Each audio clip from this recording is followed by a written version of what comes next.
At the end of the car, a tall woman in black adjusted a pendant around her neck. She wore grief like a perfume, thick, lingering. Duval made a note. People were always playing roles, but the train, this moving box of secrets, would peel them away one by one. 10:45 p.m., corridor outside sleeping compartments. Duval lit another cigarette. The train swayed softly, whispering over tracks. Somewhere in the rear, the engine moaned like a beast. Footsteps. He turned. The conductor. His eyes wary. Monsieur Duval. One of the passengers, compartment 12, did not answer during check. Duval's brow rose. Who is it? The conductor hesitated. Mr. Jonathan Fraser, the American businessman. Duval crushed his cigarette under his heel. Let's go. They moved swiftly down the corridor, boots muffled on the carpet. The door to compartment 12 was closed, locked from the inside. The conductor knocked. Once. Twice. Silence. He used the master key. The door creaked open. Inside, the room was empty. No bags, no coat, no sign of a struggle, just one thing left on the seat cushion, a gold ring, glinting under the lamp. Duval stepped inside slowly, and then he said, almost to himself, "Trains don't lose people." A chill ran down the walls. The train didn't stop. The windows were sealed. The man was gone. The game had begun. Chapter 2. The Locked Room Mystery. The door stood open, swinging ever so slightly with the rhythm of the train. It groaned on its hinge as if reluctant to reveal the mystery it guarded. Henri Duval stood still in the doorway of compartment 12, arms folded across his chest, eyes scanning the room with slow, methodical precision. There was no chaos, no signs of violence, only silence. The room held its breath just as the train hummed quietly beneath them. Mr. Jonathan Fraser, the brash American oilman, had vanished. The bed was untouched. The leather armchair by the window sat empty, its fabric still firm. No one had been resting there long. A polished cane leaned neatly against the corner. Duval noticed it first. He stepped inside. The air was faintly scented with cologne, strong, expensive, the kind favored by men who enjoyed leaving their mark. There was a residual heat in the room, as if someone had recently occupied it. Yet there was nothing, no coat, no briefcase, no personal belongings save for a gold ring glinting under the soft amber light. Duval picked it up. The inscription inside was simple but telling. To Jonathan, my only son, R.F. A gift, perhaps. A memory. A clue. The conductor stood at the threshold, unease painted across his face. Locked from the inside? Duval asked. Yes, monsieur. As always, I make the final sweep after dinner. I check each door. Mr. Fraser's was locked as expected. I knocked, but when there was no response, I returned 10 minutes later. Still no answer. I used the master key. Was the window locked? The conductor moved to the small compartment window. It was sealed tight, designed that way by the train's engineers to prevent passengers from doing exactly what they now feared. Escape or disappearance. Duval ran his fingers across the latch and pushed. It didn't budge. No one climbed out of here, he muttered, unless they had wings. A low whistle echoed from down the corridor, the sound of the wind squeezing through a crack in the door. Duval turned toward it, then toward the hallway beyond. We need to search the entire train, he said calmly, stepping out of the compartment. From engine to caboose, I want every name, every face accounted for. Wake them if you must. The conductor hesitated. There are passengers of importance. Duval's eyes narrowed. All the more reason to act with speed. The conductor nodded and hurried off, boots echoing softly on the narrow floor. Duval walked in the opposite direction. The silence of the corridor broken only by the occasional groan of the train's steel skeleton shifting beneath him. Each door he passed now seemed suspicious, every shadow lengthened by doubt. 11:20 p.m. Lounge car. The passengers had begun to stir. Word traveled faster than footsteps in such a confined space. Eleanor Blackwood sat with a cup of tea, though it trembled slightly in her hands. Her hair was pinned perfectly, her eyes more so. She looked up as Duval entered, her gaze steady. "Something's happened," she said. It wasn't a question. Duval nodded once. "One of the passengers has gone missing." "Missing?" she repeated. "On a train?" He didn't answer. Instead, he looked around. Natalia Korolenko was already seated by the window, staring into the darkness beyond. Her violin case rested on her lap like a sleeping child. She didn't blink when Duval's eyes met hers. The expression on her face was unreadable. Mr. and Mrs. Heinz, the German couple from Carriage A, sat beside the bar, whispering to each other in hushed, clipped tones. The American tycoon's absence hung like smoke in the air. Duval cleared his throat. "Ladies and gentlemen, forgive the intrusion at this hour. I am Henri Duval, a private detective. I was hired by an anonymous party to board this train expecting complications." Murmurs swept through the room. "A passenger has disappeared," Duval continued. "Mr. Jonathan Fraser." There was a sharp intake of breath. The name fell heavily into the lounge. "He was last seen at dinner. His compartment was found locked from the inside. No sign of struggle, no indication he left." "But that's impossible," Eleanor whispered. "Indeed," Duval said, "which is precisely why I will be asking questions." He paused, letting the silence work for him. "I ask for your cooperation. The quicker I have answers, the sooner we may resolve this quietly." He gestured toward the steward. "Please ask everyone on board to return to their compartments and remain there unless called for." People began to shuffle out slowly, reluctant but compliant. Duval watched them, studied their faces.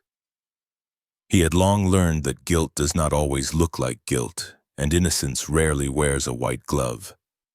When the lounge had emptied, he turned to Natalia, who hadn't moved. "You played beautifully this evening," he said. "I did not play," she replied without blinking. Duval raised an eyebrow. "You carry a violin." She tilted her head slightly. "So does a soldier carry a rifle in peace. It does not mean he intends to use it." He smiled faintly. "A curious metaphor." She finally stood. "Not as curious as a man disappearing from a moving train." And with that she turned and walked silently down the corridor. 12:05 a.m. Carriage D. The conductor returned with a list of every passenger. Duval took it, scanning the names, checking for any anomalies. None. Everyone was accounted for except Mr. Fraser. He began the interviews. Mr. and Mrs. Heinz, the German couple, claimed to have seen Fraser at dinner. He had spoken about oil loudly and made a crude joke about the chef's mustache. "He was drunk," said Mrs. Heinz, her nose crinkling in distaste. "Did he mention stepping out?" "Only that he intended to retire early." Next was Eleanor Blackwood. "I passed him in the corridor before dessert," she said. "He was humming something, an American tune, perhaps. He seemed pleased with himself." "Did he speak to you?" "He tipped his hat," she said after a pause, "and called me darling, which I did not appreciate." Duval made a note of that. Natalia was next. "I never spoke to him," she said. "Not once?" Duval asked. She looked away, lips pressed tightly. "He spoke to me. I did not reply." "What did he say?" "That I had hands like a ghost, and that my music haunted him." "Do you know why he said that?" She closed her eyes. "Some men speak only to hear their own voices." Duval didn't press further. Then came the conductor himself. He reiterated his earlier timeline. Fraser entered his compartment after dinner. Door locked. No noise. No exit. "Who has master keys?" "Only myself," he said.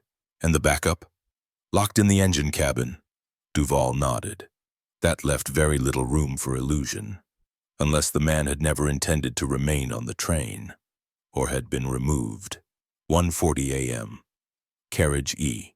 Duval stood alone in the empty compartment. He inspected every inch of it. The walls were solid, no hidden panels. The floor was clean, no scuff marks, the window still sealed. He opened the small wardrobe, nothing but a hanger swinging slightly from the train's motion. Then he knelt and lifted the edge of the plush carpet. Beneath it, just at the rear corner of the compartment, he found something. A tiny notch in the wood, barely noticeable.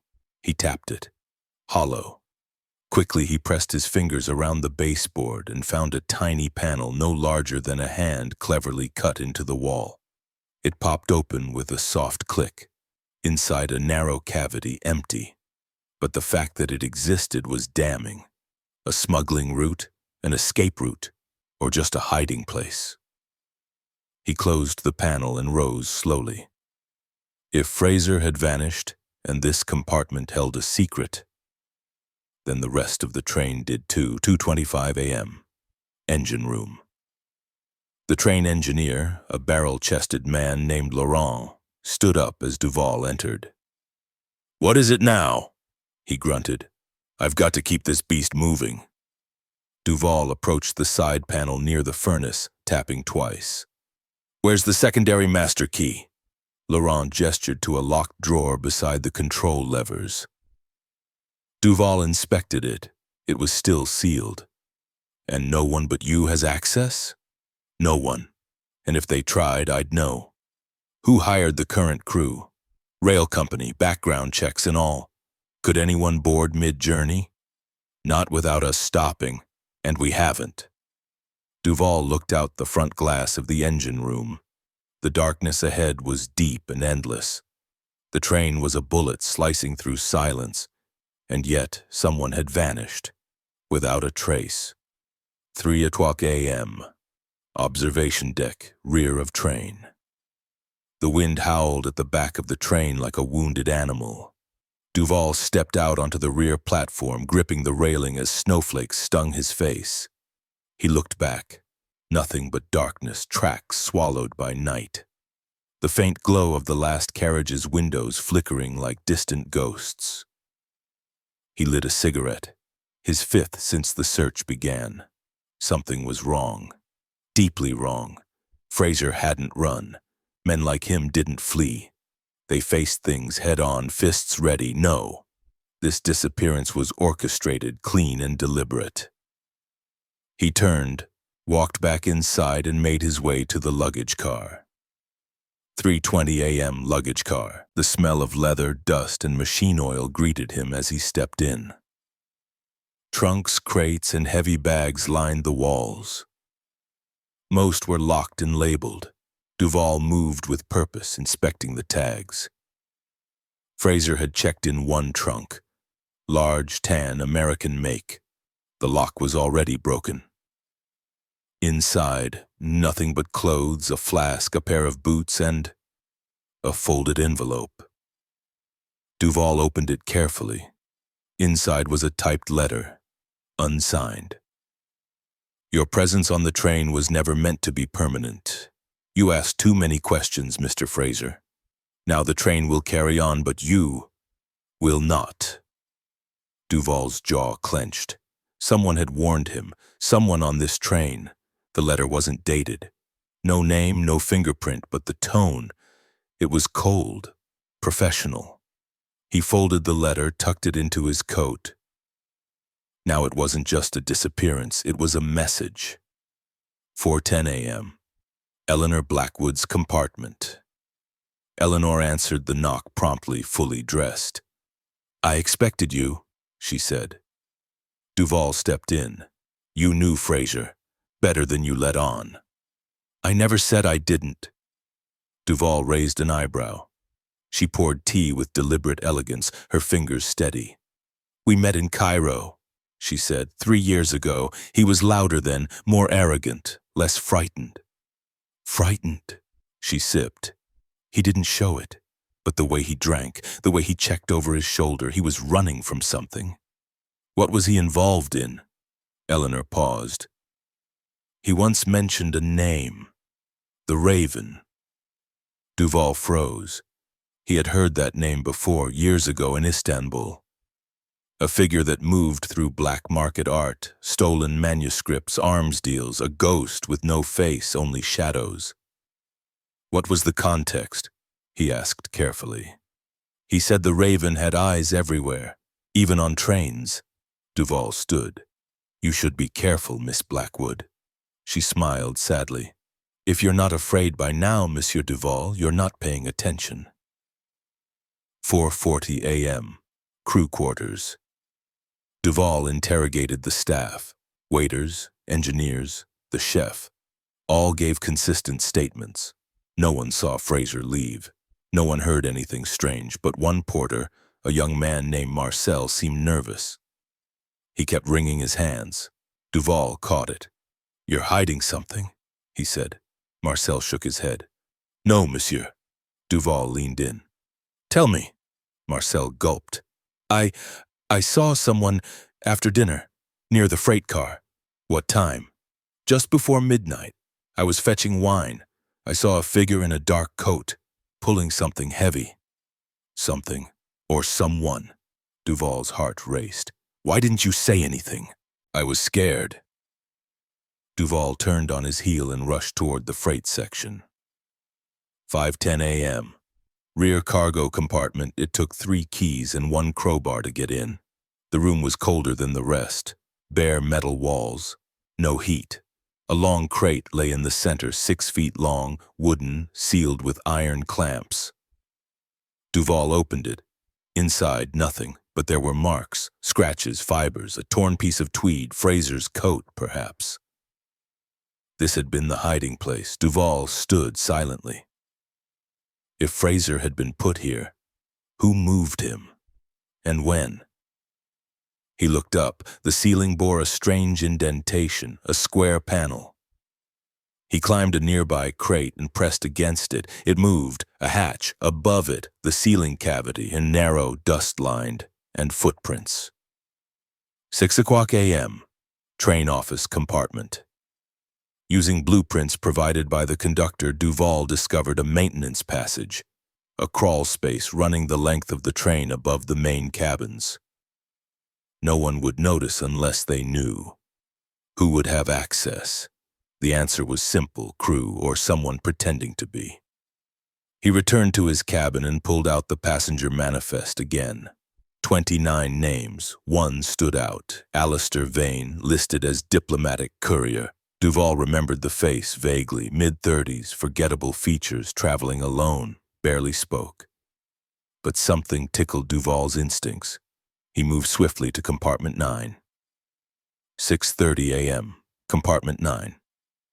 The door was ajar, inside nothing. No bags, no clothes, just a briefcase, locked. Duval picked it up, examined the make. Not diplomatic issue, civilian, expensive. He cracked it open. Inside, train schedules, maps, blueprint sketches, a single black feather. His blood ran cold. The Raven. Vane wasn't Vane. He was the messenger, possibly the executioner. Duval sat down. The Raven had infiltrated the train, removed Fraser, left a trail only a detective like Duval would follow. It wasn't just a disappearance. It was a warning. 7 o'clock a.m. Dining car, sunrise. The train glided over a long steel bridge. Morning light pierced the mist. Passengers gathered once more, silent, tense. Duval stood at the center. I have reason to believe Mr. Fraser did not leave this train voluntarily, he said. He was targeted. Faces turned. Whispers passed. There is someone on this train who does not belong. He held up the briefcase. The black feather inside caught the light. Whoever you are, you made a mistake. You left signs, and I will find you. The conductor stepped forward. Monsieur Duval, the company insists we reach Istanbul without delay. Duval's voice was ice. Chapter 3. The Raven's Shadow, 7:45 a.m. Dining car. Trans-Balkan Express. The faint clink of china and silver echoed through the dining car, but the mood was far from the cheer of breakfast. Conversations were hushed, eyes narrowed, and Duval felt the weight of 28 strangers pressing against his senses. Fraser was gone. A man had disappeared from a sealed compartment. And now, the traces of something larger, something dangerous, stirred beneath the surface. He sipped lukewarm coffee, letting it burn the edge of his fatigue. Across from him sat the conductor, pale and tight-lipped. "Alistair Vane?" Duval asked again. The conductor nodded slowly. "He boarded in Paris, ticket bought in cash, no luggage, just the briefcase. Said he was on urgent business for the Swiss consulate." "And yet his credentials were fake," Duval murmured. "And no consulate confirms his identity." He leaned forward. "That man Dom was working for someone, possibly something older than any of us want to believe." The conductor shifted nervously. "You believe this raven is real?" Duval didn't answer immediately. Then he reached into his coat and produced the black feather. "I've seen this mark before." In Cairo, a museum curator vanished the same way. Istanbul, a banker's yacht found adrift, crew missing, this feather pinned to the mast. In Prague, an entire convoy of artifacts vanished overnight. The only clue left behind was this. The conductor swallowed. "I want full access to the communications cabin. No telegrams leave this train unless I approve them, understood?" He nodded, visibly shaken. Duval stood, coat fluttering behind him like a cape, and made for the hallway. The game had changed. This wasn't about Fraser anymore. This was about the Raven. 8:30 a.m., compartment 4. Natalia Korolenko Duval rapped softly. Natalia opened the door halfway, her dark eyes unreadable. "We need to speak," Duval said. She stepped aside. The compartment was filled with the scent of rosin and varnish. Her violin case lay open on the bed, the instrument shining like a dagger in moonlight. Sheet music was scattered across the table. "You knew Fraser better than you said." She raised an eyebrow. "Do I?" Duval didn't flinch. "You called him a man haunted by music. That wasn't metaphor, was it?" She sighed, walking toward the window. Outside, snow-capped mountains rose like gods in slumber. "He came to me once," she said softly, "after a concert in Vienna. Said he had memories of a song he'd never heard, described it in detail. Every note a song," she nodded. "The Song of Orpheus," he called it. Claimed it was ancient, hidden, said it was the key to something. "The Raven?" Duval asked. She turned. "I think he believed so." Duval looked at her carefully. "And you? Do you believe such a song exists?" Natalia looked away. "I've played things that felt older than history, Monsieur Duval. Not all music is meant to be heard." 9:45 a.m. Telegram room. The communications cabin was no larger than a closet. A single Morse operator sat beside a humming transmitter, tapping out morning updates to the next station. Duval leaned over his shoulder, scanning the outgoing messages. "Stop," he said suddenly, pointing at the pad. The operator froze. The message was short, innocuous. Weather update, arrival confirmation, except one phrase stuck out. "Blue crows fly west." Duval grabbed the pad. "This message, who gave it to you?" The operator stammered. "A steward, I assumed." "Which steward?" I didn't recognize him, said it was urgent."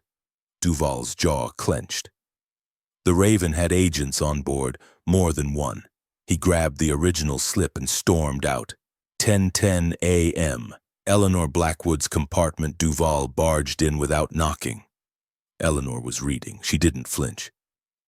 Another message was sent, hidden in code. "This isn't over." She set her book down. "Did you think it would be?" Duval looked at her long and hard. "You were MI6. She blinked slowly. That was never confirmed? You knew Fraser, knew the Raven, and now you're on board a train heading straight for the Balkans. That's not coincidence. She stood, folding her robe neatly. Fraser had something they wanted, a map, written in cipher. He believed it led to a hidden cache. Manuscripts, possibly even weapons buried during the last war. And you were sent to intercept it? She met his gaze without fear. I was sent to watch. You were the contingency. Duval stepped closer. So where is the map? Her silence was answer enough. 11 a.m., hidden passage above carriage. B. Duval climbed back into the crawl space. Dust, cobwebs, ancient creaks greeted him like old friends. The darkness was complete save for the flickering light from his lantern. He moved quickly, retracing the route he believed Vane had taken. At the midpoint between compartments, he found it, a satchel half buried beneath an old maintenance tarp. Inside, gloves, forged documents, an encrypted diary, and one final item, a photograph. 3 men smiling beside an ancient ruin. Fraser was one of them. The others, unknown. Duval flipped the photo over, scrawled in ink. They must never find the gate. His blood turned to ice.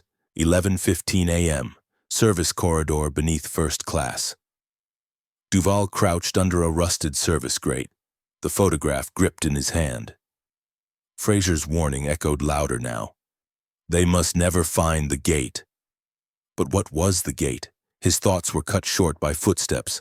Software. Deliberate. Duval extinguished his lantern. A figure moved above him. Black boots, slow stride, precise. He drew his pistol and waited. The boots passed. The hatch above creaked shut. He gave it a full minute, then climbed out and headed for the conductor's office. 11:30 a.m., conductor's office maps. Old records. Train schedules from decades past. Duval found what he was looking for in the older folios. A map dated 1917. A red ink note was scribbled in the margin. Substation number 12, Tunnel 3E, restricted access. The current route crossed that exact location. But it wasn't a station anymore, not officially. Duval folded the map and turned just as the train jolted. Not a usual jolt, a swerve. Something was wrong. 11:33 a.m., engine cabin. He burst in. The engineer was pale, shouting into the intercom. Manual switch was thrown. We're heading into the old service line. We can't brake in time.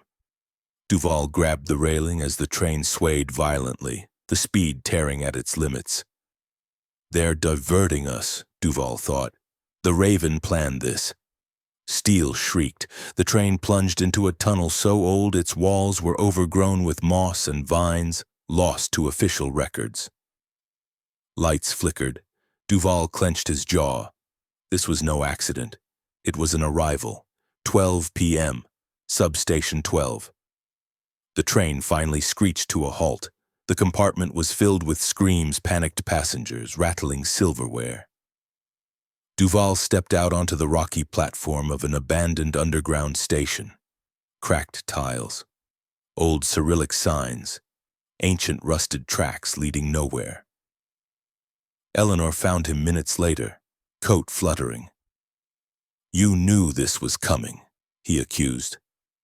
I suspected, she said. Fraser left us a breadcrumb trail, and now we're here. Where is here? She pointed to the map in Duval's hand. Confirmed? You knew Fraser, knew the Raven, and now you're on board a train heading straight for the Balkans. That's not coincidence. She stood, folding her robe neatly. Fraser had something they wanted, a map, written in cipher. He believed it led to a hidden cache.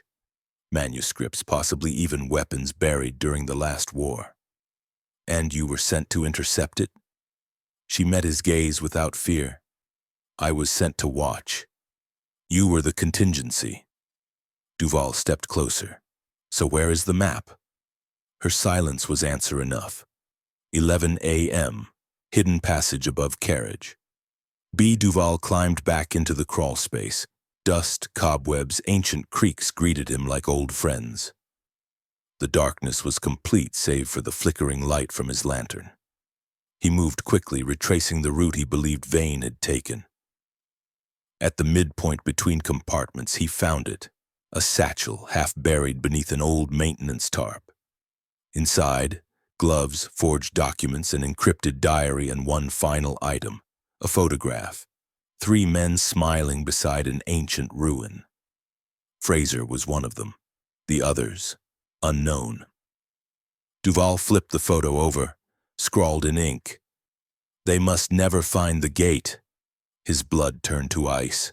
11:15 a.m., service corridor beneath first class. Duval crouched under a rusted service grate, the photograph gripped in his hand. Fraser's warning echoed louder now. They must never find the gate. But what was the gate? His thoughts were cut short by footsteps. Software. Deliberate.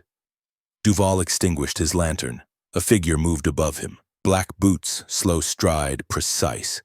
He drew his pistol and waited. The boots passed. The hatch above creaked shut. He gave it a full minute, then climbed out and headed for the conductor's office. 11:30 a.m., conductor's office maps. Old records. Train schedules from decades past. Duval found what he was looking for in the older folios.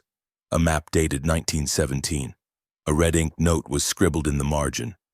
Substation number 12, Tunnel 3E, restricted access. The current route crossed that exact location, but it wasn't a station anymore, not officially. Duval folded the map and turned just as the train jolted. Not a usual jolt, a swerve. Something was wrong. 11:33 a.m., engine cabin. He burst in. The engineer was pale, shouting into the intercom. "Manual switch was thrown. We're heading into the old service line. We can't brake in time." Duval grabbed the railing as the train swayed violently, the speed tearing at its limits. They're diverting us, Duval thought.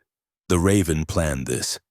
Steel shrieked. The train plunged into a tunnel so old its walls were overgrown with moss and vines, lost to official records. Lights flickered. Duval clenched his jaw. This was no accident. It was an arrival. 12 p.m. Substation 12. The train finally screeched to a halt. The compartment was filled with screams, panicked passengers, rattling silverware. Duval stepped out onto the rocky platform of an abandoned underground station. Cracked tiles. Old Cyrillic signs. Ancient rusted tracks leading nowhere. Eleanor found him minutes later, coat fluttering. "You knew this was coming," he accused. "I suspected," she said. "Fraser left us a breadcrumb trail, and now we're here." "Where is here?" She pointed to the map in Duval's hand, pulling alone, barely spoke. But something tickled Duval's instinct. 1:30 p.m., standoff. "You created the myth," Duval said. "No," Raven replied. "I inherited it, as did the men before me. We are the memory of a forgotten empire, the keepers of balance." "You kill," Duval snapped. "You threaten. You silence." "We preserve," Raven countered. "This gate, this knowledge, isn't for the world above. You see how they treat truth. They burn it, rewrite it, exploit it." Duval's finger tightened on the trigger. "You killed Fraser. He chose to see, and in seeing he ceased to be." The chamber trembled. Dust fell from the ceiling. "You feel it now," Raven said. "The awakening," Natalia gasped. Her violin emitted a low hum, strings vibrating from unseen forces. "The gate has opened," Raven whispered, "and now we choose who leaves and who remains." 1:45 p.m. Chaos. Eleanor fired first. Duval rolled. The bullet missed Raven by inches. He dashed behind the altar, pulled a lever. A hidden passage opened behind him. Duval chased him through the catacombs. Echoes, gunfire, shouts. Raven vanished into the maze, but not before hurling a single canister. Smoke filled the vaults. Eleanor and Natalia pulled Fraser's body clear, retreating to the platform. Duval emerged moments later, coughing. "He's gone," he rasped, "but not for long." 2:30 p.m., reboarded northbound. The train pulled out from the hidden track. The conductor, shaken but obedient, resumed the route. Duval sat silently in the lounge car, staring at the scroll. "We've only scratched the surface," Eleanor said beside him. "And scratched something that scratches back," Natalia added. Duval closed his eyes. Fraser was dead, but the story wasn't over, not yet. The Raven had taken something, but so had they. The hunt had only just begun. Chapter 4. The Brotherhood of Echoes. 3 p.m. Trans-Balkan Express. Lounge car. The world blurred past the windows, forests giving way to plains dusted with frost. But inside the lounge car, the air was thick with unspoken questions. Duval sat at the table, the scroll before him. Its symbols seemed to shift the longer he looked at them, as if memory itself bent beneath their weight. Eleanor paced nearby, boots clicking with precision. Natalia tuned her violin in slow, deliberate strokes, though her mind was clearly elsewhere. "So what now?" she asked finally. "We run again? Hide?" "No," Duval replied, voice low. "We dig. The Raven won't stop. And this scroll, it's only a piece. Fraser called it a gateway. That means there's more." Eleanor leaned against the window. "I've heard whispers of something. In Vienna. An old monastery turned library after the war. The Brotherhood of Echoes." Duval looked up. "Sounds like a cult." "Maybe," Eleanor said. "But Fraser trusted them once. He claimed they had texts the Vatican refused to acknowledge. Banned manuscripts, rituals, secrets tied to the gate." Duval folded the scroll carefully. "Then we go to Vienna." Natalia glanced out the window, brow furrowed. "We won't be the only ones." 5:30 p.m. Vienna Hauptbahnhof Station. The train hissed into the station, steam billowing like a ghost's sigh. The trio disembarked with caution. The station buzzed with travelers, unaware of the war of shadows unfolding around them. Duval's eyes scanned for signs, watchers, tails, subtle signals. He spotted none, but that meant little. The Raven moved in silence. They took a cab through the old district, where Gothic architecture leaned in over narrow cobblestone streets like eavesdropping titans. Their destination, St. Hilarious Monastery, now a public archive, mostly. The cab pulled up beside high iron gates. A lone figure stood at the entrance, robed in charcoal gray, hood low. Eleanor stepped out first. "He's one of them." Duval followed, hand near his coat. The figure bowed slightly. "You bear the scroll." Duval didn't speak. "You were expected," the man said, and turned toward the gates. 6 p.m., Inner Cloisters, St. Hilarious Monastery. Candles flickered in wrought iron sconces, casting long shadows across stone corridors. Ancient Latin echoed faintly in the halls. Recordings of monastic chants still played nightly. The monk, Brother Matthias, led them through a maze of libraries and chambers, finally stopping at a door carved with a sun eclipsed by a raven's wings. "Here," he said, "where knowledge forgets itself." Inside, the room smelled of dust and dried ink. Scrolls lined every surface. Old tomes sat chained to pedestals. Duval unfolded Fraser's scroll. Brother Matthias examined it, nodding slowly. "This was not meant to return," he murmured. "You know what it is?" Duval asked. "It is a map, yes, but more than that, it is a compass. One of 7. 7? Eleanor asked sharply.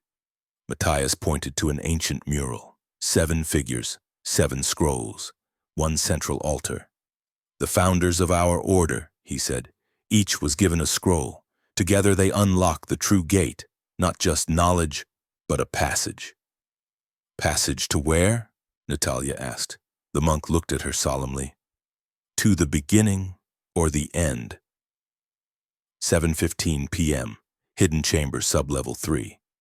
Matthias guided them through catacombs below the monastery into a vault sealed with 4 keys. Inside, on a pedestal of obsidian, rested a second scroll. This one was never used, he said, guarded for centuries. Duval reached for it, but Matthias held up a hand.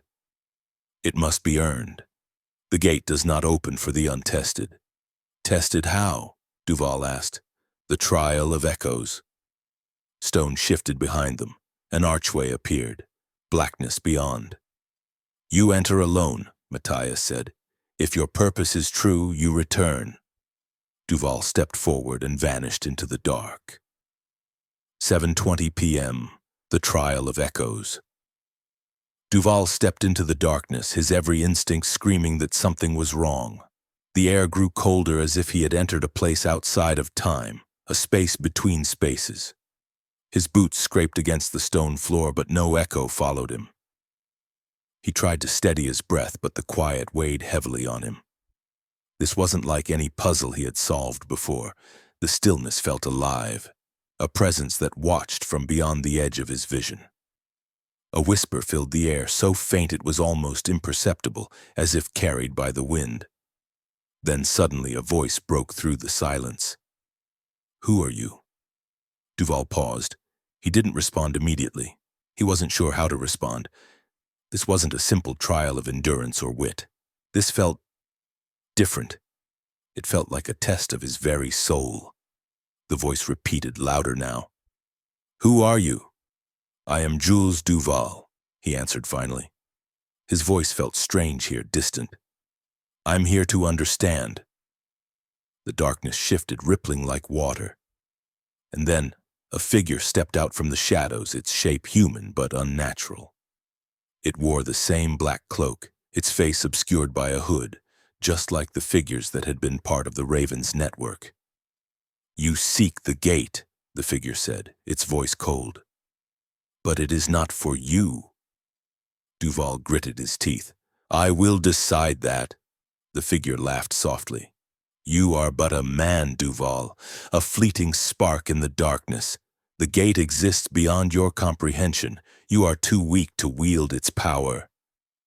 I am no stranger to power, Duval replied, his voice hardening. You, whoever you are, know nothing of what I've faced. The figure raised its hand, and the space around Duval began to warp, twisting like a reflection in broken glass. Suddenly, visions flooded his mind, memories of his past, his choices, his failures. He saw his younger self, freshly recruited, eager to serve a purpose. He saw the first time he pulled the trigger, the first life he had taken. He saw the faces of those he had failed to save, his wife, his daughter. And then he saw it, the image of Fraser lying dead on the altar, the black feather on his chest. The vision shifted again. Now Duval saw the Raven, or at least a shadow of the Raven, standing before him, eyes glowing with the knowledge of the ages. You think you can stop what has been set in motion? The figure intoned, its voice echoing through Duval's mind. The Raven is but a tool. You seek to destroy him, but you cannot destroy what is already within you. Duval staggered, his knees buckling as the weight of the visions pressed down on him. He gasped for air, feeling the cold seep into his bones. His thoughts grew fragmented, incoherent, as if the very fabric of reality was unraveling before him. The figure stepped closer, its voice lowering to a whisper. The gate is not something you control, Duval. It is something you become. No, Duval said through clenched teeth. I'm not like you. The figure extended its hand, and a flood of dark energy surged toward Duval, engulfing him.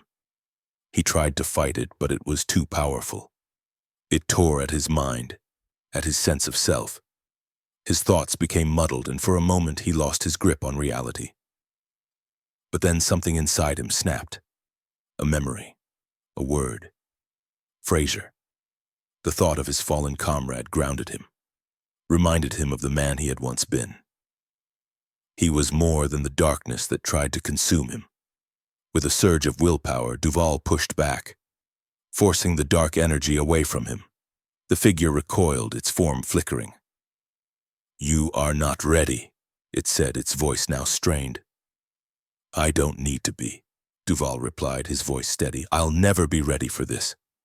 But the darkness around him began to crack and break apart as if his determination was shattering the illusion. The figure snarled and the space around Duval collapsed in on itself. 7:50 p.m., St. Hilarious Monastery, Library Chamber. Duval stumbled back into the library, his heart pounding, sweat beading on his brow. He gasped for air, feeling disoriented as though he had just returned from the edge of the world. Eleanor and Natalia were waiting for him, their expressions tense. "Well?" Eleanor asked. Duval shook his head, struggling to steady himself. "I don't know if I passed, but I saw something terrible." Natalia's eyes narrowed. "The Raven?" He nodded. "He's not a person, he's a part of something much older. The gate, it's not just a door, it's a power, a force, and I'm not sure we're meant to stop it." Eleanor's lips pressed into a tight line. "So what do we do now?" Duval took a deep breath and stood taller. "We finish what we started. We find the rest of the scrolls." 8:15 p.m., Vienna streets, night. The trio left the monastery, stepping back into the cold night air. The weight of their mission pressed down on them as they made their way toward the next step. The Raven's influence was growing, and they had little time to stop it. They took another cab, heading to a private safe house known only to those in the highest circles. There they hoped to uncover the next part of the puzzle, the next scroll that would unlock the mysteries of the gate. But Duval couldn't shake the feeling that they were already too late. The Raven had been waiting for them. And now that they had crossed the threshold, there was no going back. 9 p.m., Safe House, Vienna. The safe house was tucked away in a quiet corner of the city, a place where few dared to go. The walls were lined with bookshelves filled with rare texts, manuscripts, and historical records. A fire crackled in the hearth, casting flickering shadows on the walls. At the center of the room was a large table cluttered with maps, documents, and more of the Raven's cryptic symbols. Duval spread the scroll across the table, examining it closely. "We're missing something," he muttered. Eleanor peered over his shoulder. "What do you mean?" "There's more to this. The gate isn't just a place. It's a concept, a way of thinking. Matthias had said it. The gate is not something you control, it is something you become." But what did that mean? And what did the Raven want with it? Duval looked up at Eleanor. "I think we need to find out more about this brotherhood. They know more than they're letting on." Natalia set her violin down on a nearby chair. "You think they're involved with the Raven?" "I think they were," Duval replied grimly. "And I think we've just uncovered the first layer of a much darker story." The door to the safe house creaked open and another figure stepped inside. A man, tall and thin, his features obscured by a mask. His eyes, cold and calculating, locked onto Duval. "Are you ready for what comes next?" the man asked. Duval's hand moved to his pistol. "Who are you?" The man tilted his head. "The real question is, who are you? Centuries." The darkness around him began to crack and break apart as if his determination was shattering the illusion. The figure snarled and the space around Duval collapsed in on itself. 7:50 p.m., St. Hilarious Monastery, Library Chamber. Duval stumbled back into the library, his heart pounding, sweat beading on his brow. He gasped for air, feeling disoriented as though he had just returned from the edge of the world. Eleanor and Natalia were waiting for him, their expressions tense. "Well?" Eleanor asked. Duval shook his head, struggling to steady himself.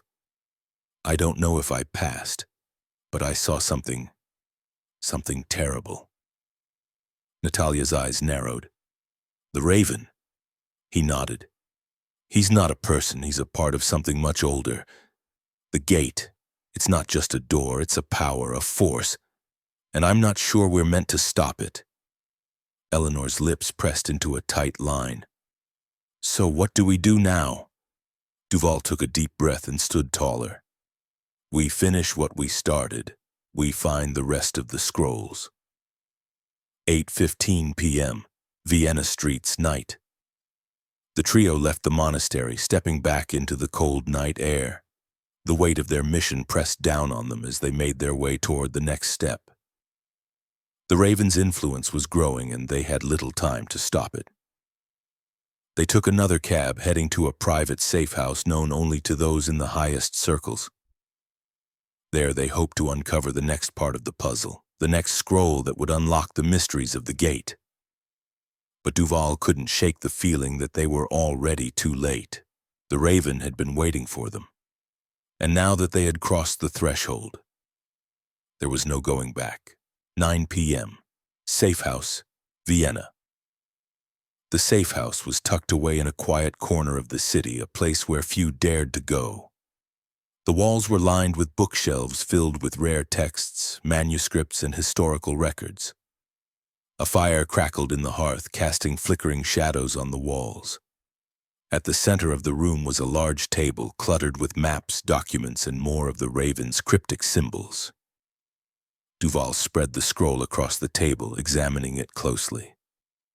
"We're missing something," he muttered. Eleanor peered over his shoulder. "What do you mean?" "There's more to this. The gate isn't just a place. It's a concept, a way of thinking. Matthias had said it. The gate is not something you control, it is something you become." But what did that mean? And what did the Raven want with it? Duval looked up at Eleanor. "I think we need to find out more about this brotherhood. They know more than they're letting on." Natalia set her violin down on a nearby chair. "You think they're involved with the Raven?" "I think they were," Duval replied grimly. "And I think we've just uncovered the first layer of a much darker story." The door to the safe house creaked open and another figure stepped inside. A man, tall and thin, his features obscured by a mask. His eyes, cold and calculating, locked onto Duval. "Are you ready for what comes next?" the man asked. Duval's hand moved to his pistol. "Who are you?" The man tilted his head. "The real question is, who are you?" 10:18 p.m. Underground catacombs, beneath Vienna. The masked figure's voice echoed in the low-ceilinged chamber, smooth and unhurried, the kind of voice used to commanding attention without ever raising in volume. Duval squared his stance, brushing his coat aside just enough to show the holster at his hip. "Step aside. We don't want to spill blood." The man tilted his head, amused. "That's where you're mistaken. Blood is exactly what opens the next gate." Natalia reached into her violin case. She didn't carry music anymore. Only secrets. Inside, beside the disassembled bow, was a compact Steyr pistol. She assembled it fluidly, trained it at the nearest figure. Eleanor was already counting heads, calculating odds. 12 against 3, I've handled worse. The leader chuckled beneath his mask. "Not these 12. Duval's fingers closed around the chronometer on the pedestal. As he lifted it, the gears accelerated, glowing faintly blue. A hum filled the air, resonating in their bones. "The next scroll," Duval said, locking eyes with the masked man. "Oh, where is it?" The man didn't answer. He raised a hand, snapped his fingers. Chaos erupted. 10:19 p.m. Combat in the catacombs. The chamber became a blur of shadows and flame. Gunshots cracked through the stale air, the muzzle flashes lighting up the stone walls like lightning in a cave. Eleanor dropped low, sweeping a leg and taking down one of the cultists. She moved with the grace of a dancer and the precision of an assassin. Natalia fired clean and fast, 2 rounds dropping her nearest assailant. "We need to bottleneck them," she shouted. Duval yanked a rusted lever by the chamber's entrance, slamming a steel grate down to block reinforcements. But the leader remained still, untouched by the violence. His followers fell around him, but he didn't flinch. He simply watched Duval with an unsettling calm. "You don't understand what you carry," he said, stepping forward into the crossfire, untouched as if the bullets curved away from him. Duval raised his weapon and fired directly at his chest. The bullet struck, but instead of penetrating, it vanished in a shimmer of golden dust. Eleanor pulled Duval back. "He's shielded. Or something worse," Duval muttered.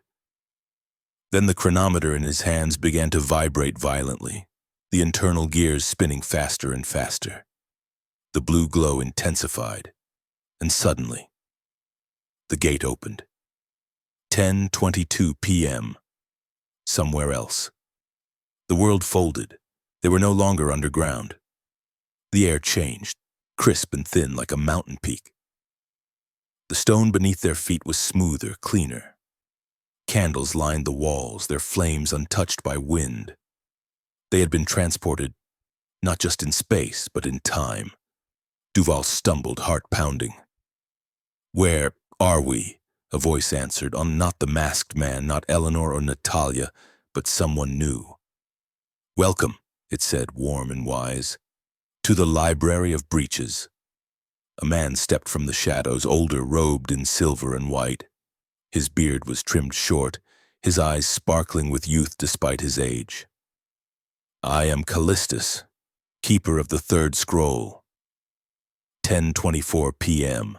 The Library of Breaches. The library spanned what felt like miles in every direction. Rows upon rows of impossibly tall shelves, spiraling staircases, suspended walkways. The architecture bent reality itself. Escher-like corridors, floating candles, shifting floors. Time here did not behave. Callistus led them into a chamber of mirrors, where light refracted into strange symbols across the glass. The air buzzed with restrained power. "You are not the first to seek the scrolls," he said, touching one mirror. "But you may be the last." Duval held out the chronometer. "It brought us here." Callistus nodded. "Each chronometer is attuned to its scroll, and each scroll to a key moment in time. You were chosen." Eleanor stepped forward. "Chosen by who?" Callistus didn't answer immediately. He opened a book resting on a stone pedestal. Inside, Duval saw images, but not drawn, photographs of them, of Duval, Eleanor, Natalia, images that hadn't yet happened. "By the gate itself," Callistus said softly. "It sees beyond." Duval stared. "What does the raven want with it?" Callistus's gaze darkened. "He wants to sever time, rewrite it. He believes he can return to a moment before pain, before loss." Natalia whispered, "That's why he wants the scrolls." "To rebuild the world in his image," Callistus said. "To become a god." 10:50 p.m. The trial of reflection Callistus guided them deeper into a mirrored chamber where time fractured. Past, present, and future reflected in panes of polished obsidian. To retrieve the third scroll, each had to face a version of themselves they feared. Duval's mirror showed him as the raven, his own face twisted with madness, his hands soaked in blood. Eleanor's showed her as a traitor surrounded by bodies. Natalia's vision was herself as a ghost, forgotten by time. But they did not break. They each touched the mirror and were accepted. From the center of the chamber, the third scroll emerged, floating. Callistus handed it to Duval. 3 scrolls now. You are halfway there." A thunderclap sounded above. Callistus froze. "Number, he's found us." The raven was breaching time. 11:05 p.m. Collapse of the library, reality warped again. The walls trembled. Books leapt from their shelves, spinning in chaotic spirals. Flames erupted without fire. Gravity reversed. Callistus thrust a ring of silver into Duval's hand. "Take this.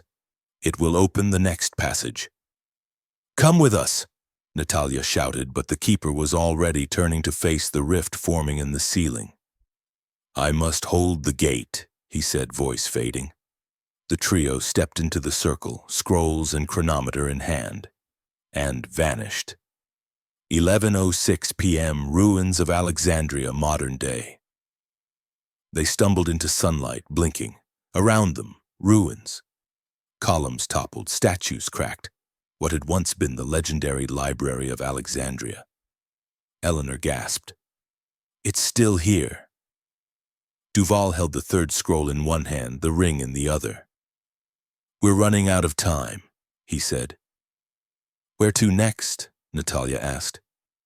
He looked out over the ancient marble steps, wind catching his coat. "Cairo, then Istanbul, and after that, wherever the raven leads." The scrolls were aligning. The gate was awakening. And the real war, the war for time itself, had just begun.